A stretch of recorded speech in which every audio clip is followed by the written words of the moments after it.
सभी का अभिनंदन करता हूं।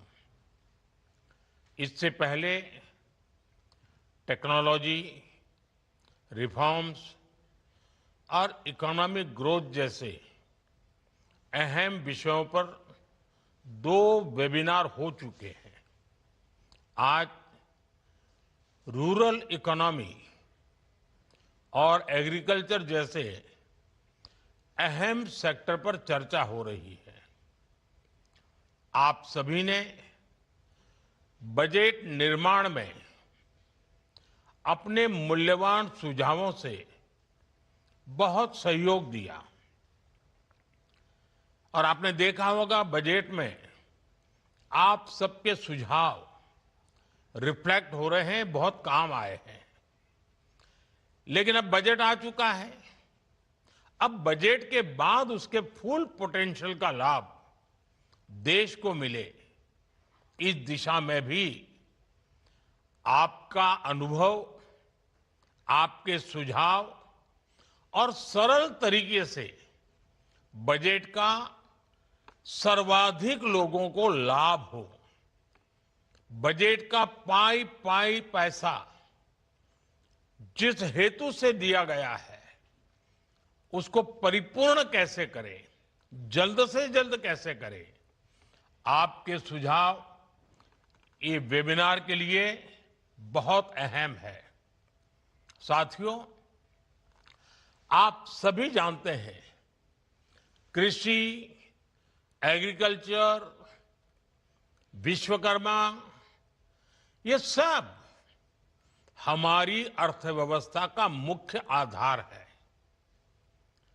एग्रीकल्चर भारत की लॉन्ग टर्म डेवलपमेंट जर्नी का स्ट्रेटेजिक पिलर भी है और इसी सोच के साथ हमारी सरकार ने कृषि सेक्टर को लगातार मजबूत किया है। करीब 10 करोड़ किसानों को 4 लाख करोड़ रुपए से अधिक की पीएम किसान सम्मान निधि मिली है। एमएसपी में हुए रिफॉर्म से अब किसानों को 1.5 गुना तक रिटर्न मिल रहा है। इंस्टीट्यूशनल क्रेडिट कवरेज 75% से अधिक हो चुका है। पीएम फसल बीमा योजना के तहत लगभग 2 लाख करोड़ रुपए के क्लेम सेटल किए गए हैं। ऐसे अनेक प्रयासों से किसानों का रिस्क बहुत कम हुआ है और उन्हें एक बेसिक इकोनॉमिक सिक्योरिटी मिली है। इससे कृषि क्षेत्र का आत्मविश्वास भी बढ़ा है। आज खाद्यान्न और दालों से लेकर तिलहन तक देश रिकॉर्ड उत्पादन कर रहा है। लेकिन अब जब 21वीं सदी का दूसरा क्वार्टर शुरू हो चुका है, 25 साल बीत चुके हैं, तब कृषि क्षेत्र को नई ऊर्जा से भरना भी उतना ही आवश्यक है। इस साल के बजट में इस दिशा में नए प्रयास हुए हैं। मुझे विश्वास है इस वेबिनार में आप सभी के बीच हुई चर्चा, इससे निकले सुझाव बजट प्रावधानों को जल्द से जल्द जमीन पर उतारने में मदद करेंगे। साथियों, आज दुनिया के बाजार खुल रहे हैं, ग्लोबल डिमांड बदल रही है। इस वेबिनार में अपनी खेती को एक्सपोर्ट ओरिएंटेड बनाने पर भी ज्यादा से ज्यादा चर्चा आवश्यक है। हमारे पास डाइवर्स क्लाइमेट है, हमें इसका पूरा फायदा उठाना है। एग्रो क्लाइमेटिक जोन, उस विषय में हम बहुत समृद्ध हैं। इस साल का बजट इन सब बातों के लिए अनगिनत नए अवसर देने वाला बजट है। प्रोडक्टिविटी बढ़ाने की दिशा तय करता है और एक्सपोर्ट ट्रेंड को बढ़ावा देता है। बजट में हमने हाई वैल्यू एग्रीकल्चर पर फोकस किया है। नारियल, काजू, कोको, चंदन ऐसे उत्पादों के रीजनल स्पेसिफिक प्रमोशन की बात कही है। अब आपको मालूम है, दक्षिण के हमारे जो राज्य हैं, खासकर केरल है, तमिलनाडु है, नारियल की पैदावार बहुत करते हैं, लेकिन अब वो क्रॉप, वो सारे पेड़ इतने पुराने हो चुके हैं कि उसकी वो क्षमता नहीं रही है। केरल के किसानों को अतिरिक्त लाभ हो, तमिलनाडु के किसानों को अतिरिक्त लाभ हो, इसलिए इस बार कोकोनट पर एक विशेष बल दिया गया है, जिसका फायदा आने वाले दिनों में हमारे इन किसानों को मिलेगा। साथियों, नॉर्थ ईस्ट की तरफ देखें, अगरवुड बहुत कम लोगों को मालूम है। ये अगरबत्ती शब्द है ना, वो अगरवुड से आया हुआ है। अब हिमालयन राज्यों में टेम्परेट नट क्रॉप्स और इन्हें बढ़ावा देने का प्रस्ताव बजट में रखा गया है। जब एक्सपोर्ट ओरिएंटेड प्रोडक्शन बढ़ेगा तो ग्रामीण क्षेत्रों में प्रोसेसिंग और वैल्यू एडिशन के जरिए रोजगार सृजन होगा। इस दिशा में एक कोऑर्डिनेटेड एक्शन कैसे हो, आप सभी स्टेक होल्डर्स मिलकर जरूर मंथन करें। अगर हम मिलकर हाई वैल्यू एग्रीकल्चर को स्केल करते हैं तो ये एग्रीकल्चर को ग्लोबली कॉम्पिटिटिव सेक्टर में बदल सकता है। एग्री एक्सपर्ट्स, इंडस्ट्री और किसान एक साथ कैसे आए, किसानों को ग्लोबल मार्केट से जोड़ने के लिए किस तरह से गोल सेट किए जाए, क्वालिटी, ब्रांडिंग और स्टैंडर्ड्स, ऐसे हर पहलू, इन सबको कैसे प्रमोट किया जाए, इन सारे विषयों पर चर्चा इस वेबिनार को, इसके महत्व को बढ़ाएंगे। मैं एक और बात आपसे कहना चाहूंगा। आज दुनिया हेल्थ के संबंध में ज्यादा कॉन्शियस है। होलिस्टिक हेल्थ केयर और उसमें ऑर्गेनिक डाइट, ऑर्गेनिक फूड, इस पर बहुत रुचि है। भारत में हमें केमिकल फ्री खेती पर बल देना ही होगा। हमें नेचुरल फार्मिंग पर बल देना होगा। नेचुरल फार्मिंग से, केमिकल फ्री प्रोडक्ट से दुनिया के बाजार तक पहुंचने में हमारे लिए एक राजमार्ग बन जाता है। उसके लिए सर्टिफिकेशन, लेबोरेटरी, ये सारी व्यवस्थाएं सरकार सोच रही है, लेकिन आप लोग इसमें भी जरूर अपने विचार रखिए। साथियों, एक्सपोर्ट बढ़ाने में एक बहुत बड़ा फैक्टर फिशरीज सेक्टर का पोटेंशियल भी है। भारत दुनिया का दूसरा सबसे बड़ा मछली उत्पादक देश भी है। आज हमारे अलग अलग तरह के जलाशय, तालाब, ये सब मिलाकर लगभग 4 लाख टन मछली उत्पादन होता है, जबकि इसमें 20 लाख अतिरिक्त उत्पादन की संभावना मौजूद है। अब विचार कीजिए आप, 4 लाख टन से हम अतिरिक्त 20 लाख टन जोड़ दें तो हमारे गरीब मछुआरे भाई बहन हैं, उनकी जिंदगी कैसी बदल जाएगी। हमारे पास रूरल इनकम को डाइवर्सिफाई करने का अवसर है। फिशरीज एक्सपोर्ट ग्रोथ का बड़ा प्लेटफॉर्म बन सकता है। दुनिया में इसकी मांग है।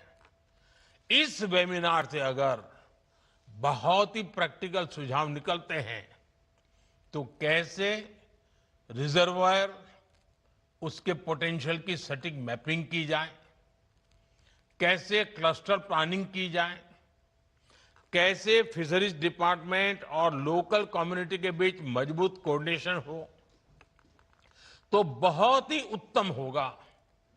Hatchery, feed, processing, branding, export, उसके लिए आवश्यक लॉजिस्टिक, हर स्तर पर हमें नए बिजनेस मॉडल विकसित करने ही होंगे।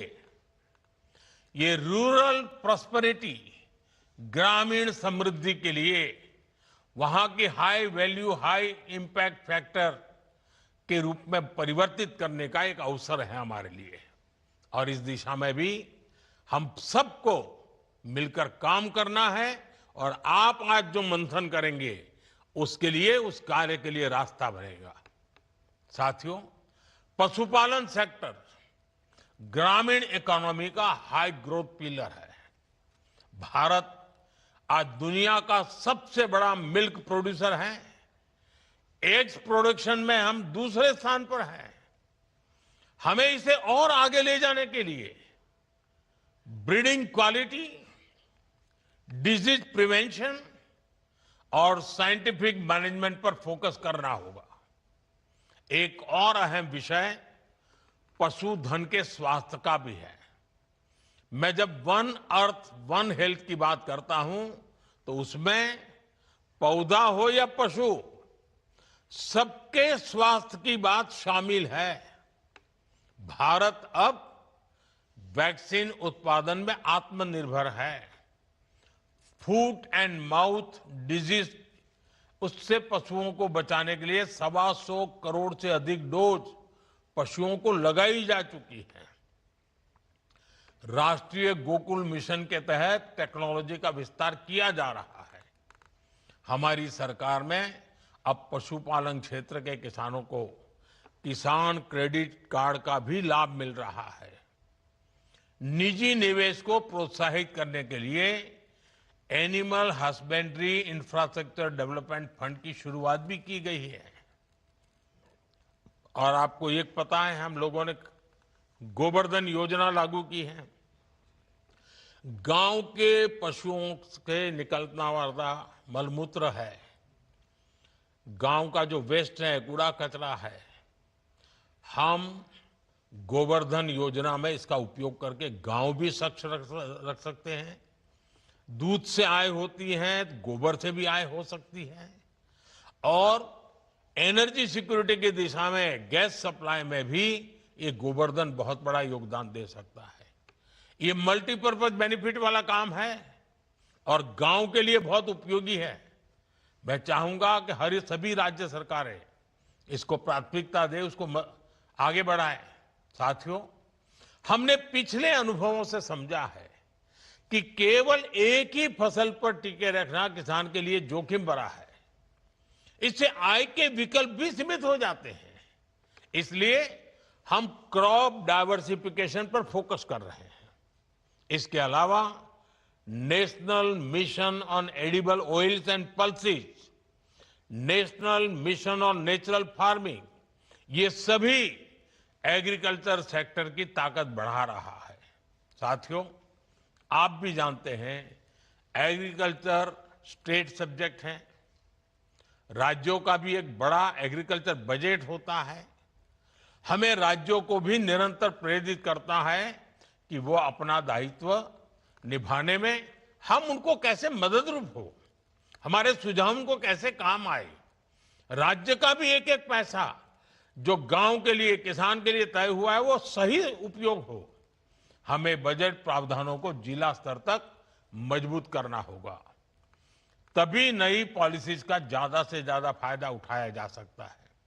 साथियों, ये टेक्नोलॉजी की सदी है और सरकार का बहुत जोर एग्रीकल्चर में टेक्नोलॉजी कल्चर लाने पर भी है। आज ई नेम के माध्यम से मार्केट एक्सेस का डेमोक्रेटाइजेशन हुआ है।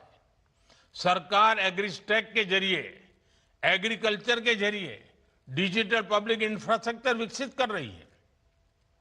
इसके तहत डिजिटल पहचान यानी किसान आईडी बनाई जा रही है। अब तक लगभग 9 करोड़ किसानों की किसान आईडी बन चुकी है। और लगभग 30 करोड़ भूमि पार्सलों का डिजिटल सर्वे किया गया है। भारत विस्तार जैसे एआई आधारित प्लेटफॉर्म रिसर्च इंस्टीट्यूशंस और किसानों के बीच की दूरी कम कर रहे हैं। लेकिन साथियों, टेक्नोलॉजी तभी परिणाम देती है जब सिस्टम उसे अपनाए, संस्थाएं उसे इंटीग्रेट करें और एंटरप्रेन्योर्स उस पर इनोवेशन खड़ा करें। इस वेबिनार में आपको इससे जुड़े सुझावों को मजबूती से सामने लाना होगा। हम टेक्नोलॉजी को कैसे सही तरीके से इंटीग्रेट करें, इस दिशा में इस वेबिनार से निकले सुझावों की बहुत बड़ी भूमिका होगी। साथियों, हमारी सरकार ग्रामीण समृद्धि के निर्माण के लिए प्रतिबद्ध है। प्रधानमंत्री आवास योजना, स्वामित्व योजना, पीएम ग्रामीण सड़क योजना, स्वयं सहायता समूहों को आर्थिक मदद, इसने रूरल इकोनॉमी को निरंतर मजबूत किया है। लखपति दीदी अभियान की सफलता को भी हमें नई ऊंचाई देनी है। अभी तक गांव की 3 करोड़ महिलाओं को लखपति दीदी बनाने में हम सफलता हो चुके हैं। अब 2029 तक, 2029 तक 3 करोड़ में और 3 करोड़ जोड़ना है और 3 करोड़ और लखपति दीदियां बनाने का लक्ष्य तय किया गया है। ये लक्ष्य और तेजी से कैसे प्राप्त किया जाए, इसे लेकर भी आपके सुझाव महत्वपूर्ण होंगे। साथियों, देश में स्टोरेज का बहुत बड़ा अभियान चल रहा है। लाखों गोदाम बनाए जा रहे हैं। स्टोरेज के अलावा agri entrepreneurs processing, supply chain, agri tech, agri fintech, export, इन सब में इनोवेशन और निवेश बढ़ाना आज समय की मांग है। मुझे विश्वास है आज जो आप मंथन करेंगे उससे निकले अमृत से ग्रामीण अर्थव्यवस्था को नई ऊर्जा मिलेगी। आप सबको इस वेबिनार के लिए मेरी बहुत बहुत शुभकामनाएं हैं और मुझे पूरा विश्वास है कि जमीन से जुड़े हुए विचार, जड़ों से जुड़े हुए विचार इस बजट को सफल बनाने के लिए, गांव-गांव तक पहुंचाने के लिए बहुत काम आएंगे। आपको बहुत बहुत शुभकामनाएं, बहुत बहुत धन्यवाद। नमस्कार।